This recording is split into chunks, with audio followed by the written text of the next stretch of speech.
欢迎观看老爸的时光，每周分享家庭美食。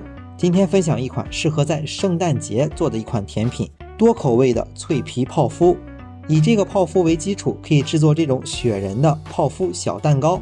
圣诞节的时候，有孩子的妈妈可以和孩子做一款亲子的烘焙，过一个有意义的圣诞节。好了，接下来我们就看一下这款烘焙是怎么制作的吧。先准备一个小的电子秤和2个稍微大一点的器皿。做泡芙肯定要用到黄油，黄油要准备2份。首先准备1份90克的黄油，把它放在一个器皿当中，然后再准备1份50克的黄油，因为50克的黄油要加热，所以要放在能加热的器皿当中。好了，不着急，准备好的黄油要软化一会儿。软化之后，先取来这块90克的黄油，然后里面加入大概80克的低筋粉，再加入30克的糖粉。接着把这3份材料揉成一个柔软的小面团。如果我们自己做的时候感觉揉的面团有点干，可以适当的再加一点点的黄油。由于要做3种不同颜色的泡芙所以这里要把食材分成3份。第1份材料中可以加入3克的抹茶粉，第2份加入3克的红曲米粉，第3份加入3克的可可粉。下一步很简单，给它揉成3个均匀的小面团就可以了。这里大概准备一张长20公分、宽40公分左右的油纸，然后叠起来，用擀面杖把材料擀成一个小薄饼，放在一旁备用。那第1份材料 A 就准备好了，是不是感觉还挺简单？如果是亲子制作，这一步就可以交给小朋友去制作。接下来准备第2份材料，取过来刚才已经软化好的50克的黄油，加入120克的水，然后起锅，用最小火先把黄油在水中融化。黄油可以选择动物黄油，融化起来比较快。融化之后，材料中再加入60克的低筋粉。这里我们一定要注意，我们把水分多炒掉一些，让面糊更稠一些。因为后面还需要再加鸡蛋，不能让材料特别的稀。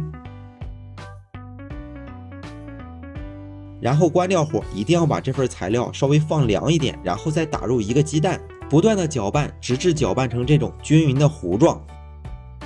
然后再打入1个鸡蛋，然后接着搅拌。这一步一定要注意，如果我们的材料过稀，泡芙在烤箱中就会烤成饼。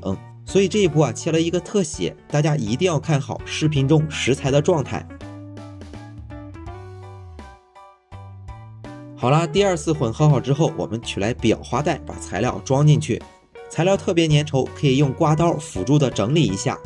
然后裱花袋开一个小拇指粗的口，取来铺有烤盘纸的烤盘，就可以把泡芙挤在上面了。我们准备的材料可以制作20至24个泡芙。挤好之后，把刚才准备好的材料 A 取过来，然后同样可以用到礼盒当中的饼干模具，扣出一个圆形的小薄片，贴在挤好的泡芙上面。好啦，由于时间有限，每种口味的泡芙先做4个。边角料可以重复利用，大家不要浪费。烤箱的温度设定是先把烤箱预热到上火220度，下火180度，放在烤箱的中层烤12到15分钟。泡芙定型以后，把上火降到180度，下火不变，继续烘烤10分钟。烤箱有热风功能的建议关闭，然后就会得到一盘特别好吃的脆皮泡芙。接下来就来制作这款雪人泡芙吧。首先我们要打发适量的奶油，奶油的分量和糖的分量我们可以根据自己的口味去打发。如果我们想多吃一点奶油，就多打发一点。淡奶油的味道相对比较淡一些，如果我们想吃甜一点的，可以自己多放一点糖。奶油打发的时候没有特殊的要求，就不做太详细的讲解了。我们可以把奶油打发的稍微硬一些，这样做起来成型就会比较好看。泡芙可以先用一个筷子在底部或者是侧面开一个小孔，这样就可以方便把奶油挤进去。其实这几款泡芙做起来还是比较简单的。首先我们来做第1个，我们可以用一个圆形的裱花头先给它挤一个小脑袋，四周再装饰一个小领子出来，取来半个草莓给它做一个小帽子，帽子上也要做一点小装饰，用巧克力酱或者是芝麻给它点上小眼睛和小鼻子，这个时候就特别像一个小雪人了嘛。再取过来一个泡芙，第1步也是一样的，然后取来一片饼干，可以给它做一个小围巾，然后再掰开一个饼干给它做一个小胳膊，挤上一个小脑袋，再给它挤上一个小帽子，同样装饰上眼睛和鼻子，还是用到的刚才一样的裱花头。接下来做2款更简单的，取来最普通的8尺裱花头，用一个最小号的裱花嘴在泡芙的四周挤上一圈装饰，然后上面放上一个草莓就做好了。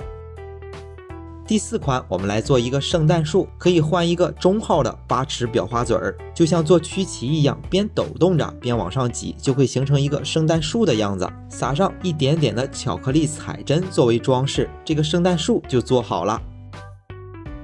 好啦，到这里一款圣诞主题的雪人泡芙就做好了。希望这一款美食在圣诞节的时候可以跟您带来美食上的快乐。在这里也提前祝大家圣诞节快乐。当然，如果你喜欢老爸做的美食，一定要帮忙关注点个赞，谢谢大家。为了方便大家去记去看视频中所需要的材料也已经备注在视频下方的备注栏。